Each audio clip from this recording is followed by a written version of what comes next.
आज जो है जगत जननी श्री सीता मैया जी का जन्मदिन है। तो वैसे तो श्री सीता मैया जी का बहुत सारा जीवन चरित्र है जो हम सभी लोगों के लिए बहुत शिक्षाप्रद है, लेकिन आज जो है हम लोग श्री सीता मैया जी के 4 चरित्रों को सुनेंगे। संक्षिप्त में हमारे पुराणों में एक बहुत सुंदर कथा आती है कि जब भगवान श्री रामचंद्र जी जनकपुर में पहुंच करके और शिव धनुष को तोड़ दिए, उस समय शर्त के अनुसार भगवान राम का विवाह सीता जी से होना सुनिश्चित हुआ। उस समय जनक जी ने, सीता जी के पिता जनक जी ने अपने एक दूत के द्वारा यह सूचना एक पत्र पर लिख करके और एक दूत के द्वारा ये सूचना जो है जनक जी ने अयोध्या में दशरथ जी के पास भिजवाया। और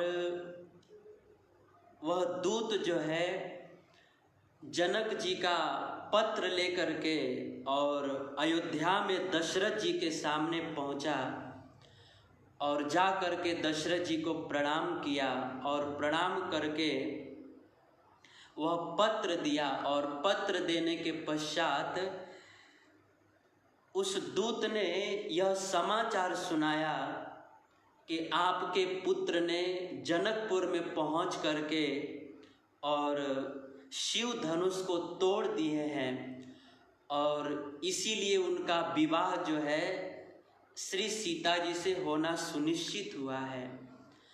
इतना सुनते ही दशरथ जी जो है बहुत खुश हो गए, बहुत खुश हो गए।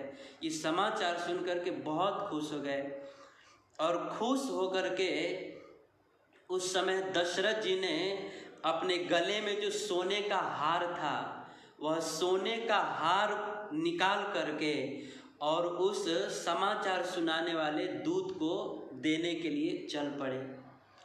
उस समय वह दूत जो है वो सोने का हार लेने से मना कर दिया। दशरथ जी ने पूछा कि आप ये सोने का हार क्यों नहीं ले रहे हो? उस समय उस दूत ने कहा कि देखो, ये जो है ना मेरी बेटी का होने वाला ससुराल है और एक पिता को जो है अपने बेटी के ससुराल में सोने का हार लेने का तो छोड़िए, वहाँ से जल भी नहीं ग्रहण करना चाहिए। बेटी के ससुराल में जल भी नहीं ग्रहण करना चाहिए, तो मैं जो है सोने का हार कैसे ले सकता हूँ? तो उस समय दशरथ जी ने पूछा कि आप किस नाते से इस अयोध्या को आप अपने बेटी का ससुराल मान रहे हो? उस समय उस जनक जी के दूत ने बहुत सुंदर बात कही। उसने कहा कि देखो, भले ही मैं जो है जनक जी के यहाँ पर नौकरी करता हूँ, लेकिन उन नौकर का काम करने के बाद भी जो सीता जी है, जनक जी की जो पुत्री हैं, उनका चरित्र इतना सुंदर है, इतना उनका चरित्र सुंदर है कि उनके भीतर तनिक भी अहंकार और घमंड नहीं है कि मैं राजा की पुत्री हूँ, मैं राजकुमारी हूँ। नहीं, उनका चरित्र इतना सुंदर है, उनका चरित्र इतना सुंदर है कि सीता जी जो है हमेशा मुझको पिता पिता कह करके बुलाती हैं, हमेशा मुझको अपना पिता कह करके बुलाती हैं। अब जब सीता जो है मुझको अपना पिता मानती है तो इस नाते से वह मेरी बेटी हुई और उसी के नाते से यह जो है अयोध्या उसका होने वाला ससुराल है। और फिर जो है मैं अपने बेटी के ससुराल से कैसे सोने का हार ग्रहण कर सकता हूँ? बेटी के ससुराल से तो पिता को जल भी नहीं ग्रहण करना चाहिए, मैं सोने का हार कैसे ले सकता हूँ। उस समय जब दशरथ जी ने यह सुना कि मेरी होने वाली बहू इतना चरित्रवान है कि वह अपने घर पर नौकर का काम करने वाले नौकर को भी पिता कह करके संबोधित करती है, यह सुन करके दशरथ जी बहुत प्रसन्न हुए। यह प्रसंग बड़ा है, लेकिन इस प्रसंग से, इस सीता मैया जी के चरित्र से हम सबको शिक्षा मिलती है कि हमें जो है, हम चाहे कितने भी बड़े क्यों न हो, हमें जो है अपने नौकर से भी बहुत हीनता से बात नहीं करनी चाहिए। अपने नौकर से भी जो है हमें सम्मान पूर्वक बात करना चाहिए। नौकर को भी हीन दृष्टि से नहीं देखनी चाहिए।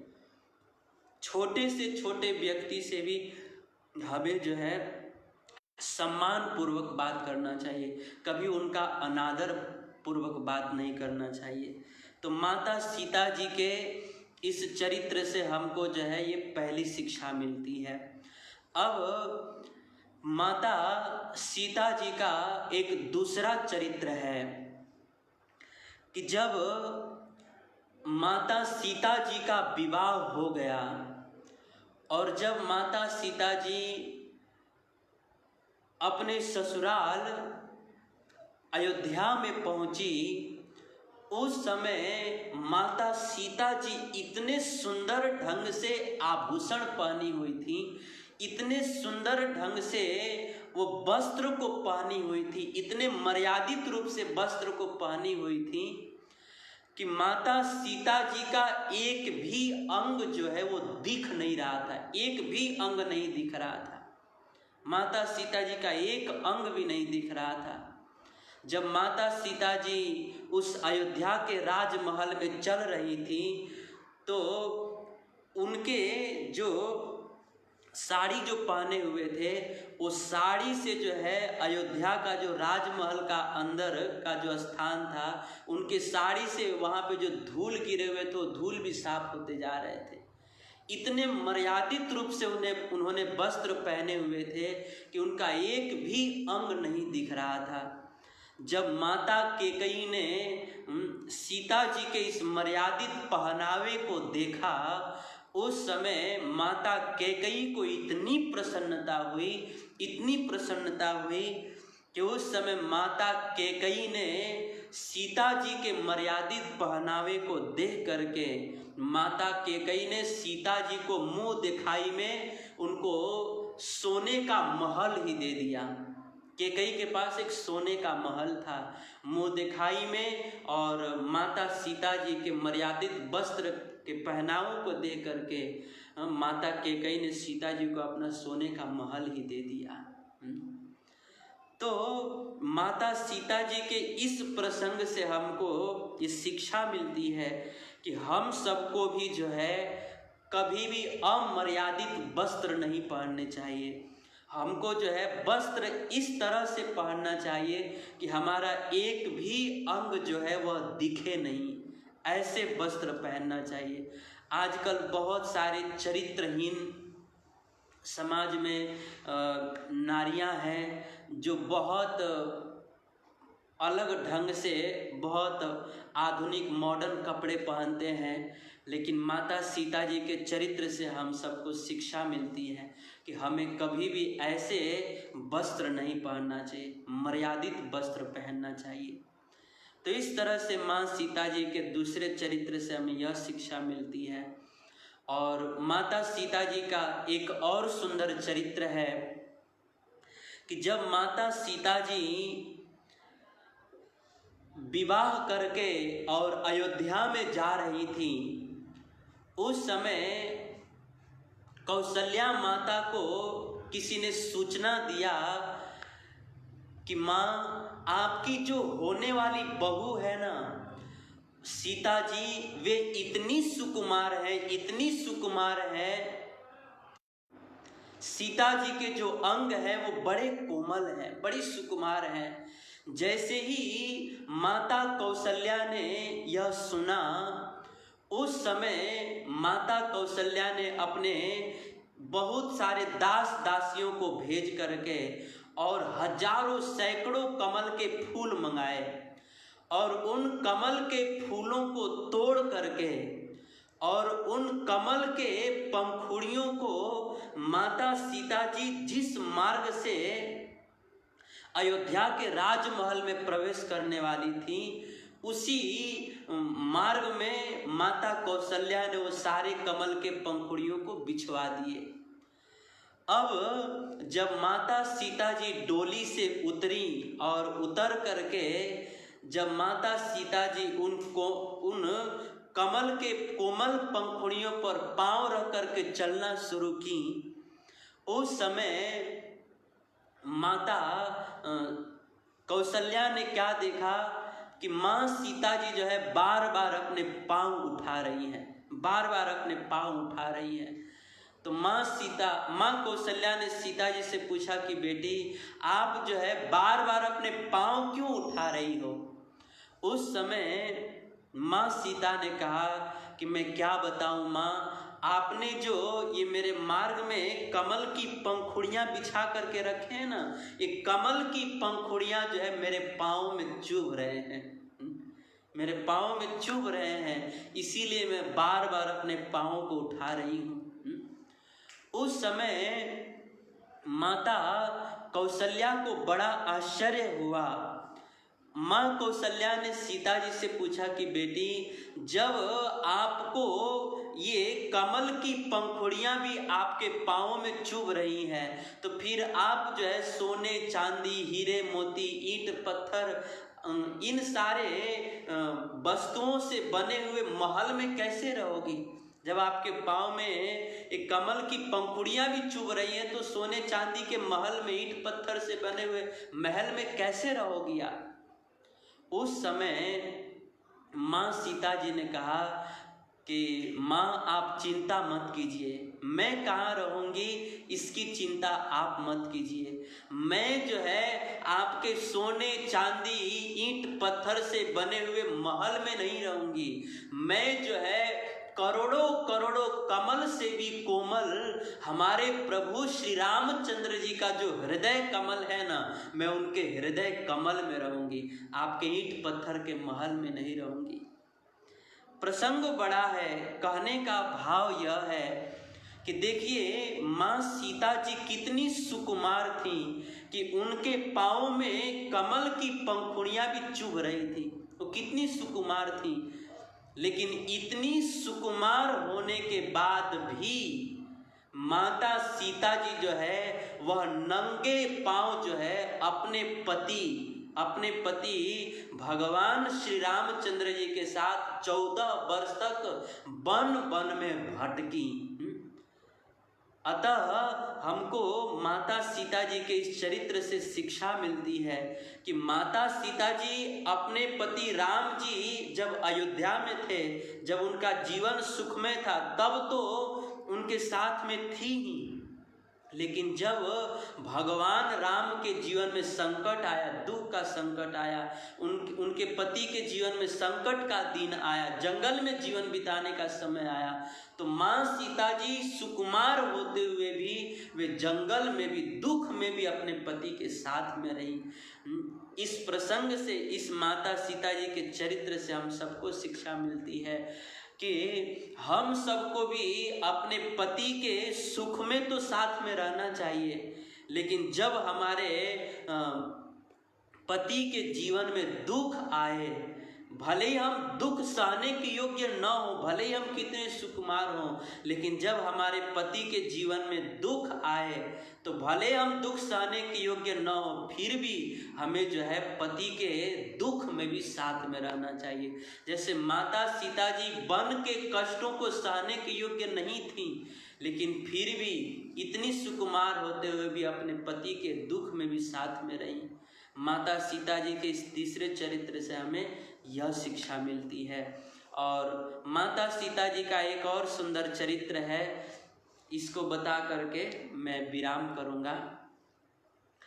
कई बार लोग प्रश्न करते हैं कि भगवान श्री रामचंद्र जी ने माता सीता जी को गर्भावस्था में क्यों त्याग कर दिया। कई बार बहुत लोग ऐसा प्रश्न करते हैं। तो इस प्रश्न का उत्तर यह है कि हमारे पद्म पुराण में एक कथा है कि एक बार माता सीता जी जो है वे अपने महल में भ्रमण कर रही थी, अपने सखियों के साथ भ्रमण कर रही थी। उस समय माँ सीता जी ने देखा कि उनके महल में दो सुक और एक सुकी, दो सुक और सुकी जो है पति पत्नी थे। सुक जो था पति था और सुकी जो उसकी पत्नी थी, पक्षी थे। तो दो सुक और सुकी जो है वे एक डाल पर बैठ करके और भगवान श्री रामचंद्र जी के गुणों का बहुत सुंदर बखान कर रहे थे कि भगवान राम ऐसे हैं वैसे, उनके गुणों का बखान कर रहे थे। अब जैसे ही माता सीता जी ने उन सुक और सुकी के मुख से भगवान राम के गुणों का वर्णन सुना तो माँ सीता जी को बहुत सुख मिला। उस समय माँ सीता जी ने वो जो सुकी थी, सुक की जो पत्नी सुकी थी, उसको पकड़ ली और माँ सीता जी ने पूछा कि आपने ये भगवान राम का गुण गाना कहाँ से सीखा है। उस समय उस सुकी ने कहा कि देखो, हम जो है ना वाल्मीकि जी के आश्रम में रहते हैं और वाल्मीकि जी रोज सुबह में अपने शिष्यों को भगवान राम के चरित्र के पवित्र गाथा को सुनाते हैं। तो हम लोग भी उनकी कुटिया में बैठे बैठे राम जी के चरित्र को सुनते हैं और हम लोगों को बहुत अच्छा लगता है, इसीलिए हम भी उस गुण को गाते रहते हैं। तो उस समय माँ सीता जी ने कहा, उस सुकी से कहा माँ सीता जी ने कि देखो, अब आप ऐसा करो कि आप जो है ना मेरे महल में ही रहा करो और मैं जो है आपके खाने पीने की सारी व्यवस्था कर देती हूँ। आप यहीं पे रहो और मुझे रोज राम जी के गुणों को सुनाया करो। उस समय उस सुकी ने कहा कि नहीं नहीं देवी, मैं जो है अभी गर्भवती हूँ और मैं जो है हमेशा जंगलों में भ्रमण करती हूँ, तो अब आप जो है मुझको महल में रहने के लिए आप प्रेरित मत कीजिए। उस समय माँ सीता जी ने कहा कि नहीं, आप यहीं पे रहो, आपको कहीं जंगल में नहीं जाना है, मैं सारी व्यवस्था कर दूंगी, आप यहीं पे रहो। उस समय उस सुकी ने कहा कि नहीं नहीं, मैं भी गर्भवती हूँ, मुझे जाने दीजिए, जब मेरा प्रसव हो जाएगा, जब मैं बच्चे को जन्म दे दूंगी तब जो है मैं आके रहूंगी, अभी जाने दीजिए। उस सुकी ने और सुक ने भी बार बार माँ सीता जी से निवेदन किए, परंतु माँ सीता जो है वे मानी नहीं। माँ सीता जी जो है वे दैववश, भगवत प्रेरणावश, वो जो सुकी का जो पति सुक था, तोता था, जो पक्षी था, उसको तो उड़ा दिए, लेकिन जो सुकी थी उसको माँ सीता जी जो है अपने महल में ही रख ली। उस समय उस सुकी को बहुत दुख हुआ और उस सुकी ने रोते रोते सीता मैया को श्राप दिया कि देखो, जिस प्रकार से आज जो है गर्भावस्था में मैं अपने पति से दूर हो गई, उसी तरह से मैं आपको श्राप देती हूँ कि आप भी जब गर्भवती होगी तो तब आप भी जो है अपने पति से दूर हो जाओगी। इतना कह करके वो सुकी जो है वो मर गई और उसी सुकी के श्राप बस जो है माता सीता जी को गर्भावस्था में अपने पति से दूर होना पड़ा, राम जी से दूर होना पड़ा। तो इस माता सीता जी के इस चरित्र से हम सबको शिक्षा मिलती है कि इस संसार में हमें जो है कभी भी दूसरों को कष्ट नहीं देना चाहिए, क्योंकि अगर हम दूसरों को कष्ट देंगे ना तो हम सबको भी वैसा ही कष्ट भविष्य में झेलना पड़ेगा। कष्ट, अगर हम दूसरे को कष्ट देंगे तो हमें भी कष्ट भोगना ही पड़ेगा। अरे औरों की बात तो छोड़िए, साक्षात भगवान की पत्नी भी अगर वे दूसरे को कष्ट देंगी तो उनको भी कष्ट भोगना पड़ेगा। फिर हम सब लोग किस खेत के मूली हैं। इसीलिए हमें जो है कभी भी किसी को भी कष्ट नहीं देना चाहिए, नहीं तो हम सबको भी वह कष्ट आज नहीं तो कल भोगना ही पड़ेगा। कहते हैं जैसी करनी वैसा फल, आज नहीं तो निश्चय कल। हम जैसा करेंगे वैसा फल हमको आज नहीं तो कल भोगना ही पड़ेगा। इसीलिए हमें भूल करके भी, गलती से भी कभी भी किसी को भी कष्ट नहीं देना चाहिए। तो इस तरह से माता सीता जी के बहुत सुंदर सुंदर चरित्र हैं। और आज चूँकि माता सीता जी का जन्मदिन है, इसीलिए हमने सोचा कि आज अपने वाणी से हम लोग माता सीता जी के चरित्र को गाएं और उससे जो शिक्षा मिलती है उसको हम लोग एक बार मनन करें और कान से उसको श्रवण करें और अपने वाणी और कान को पवित्र करें। इसी उद्देश्य से हमने आज आप सब लोगों को सीता जी के कुछ चरित्र सुनाए।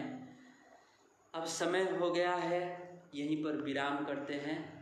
हरे कृष्णा। श्री सीता मैया की जय।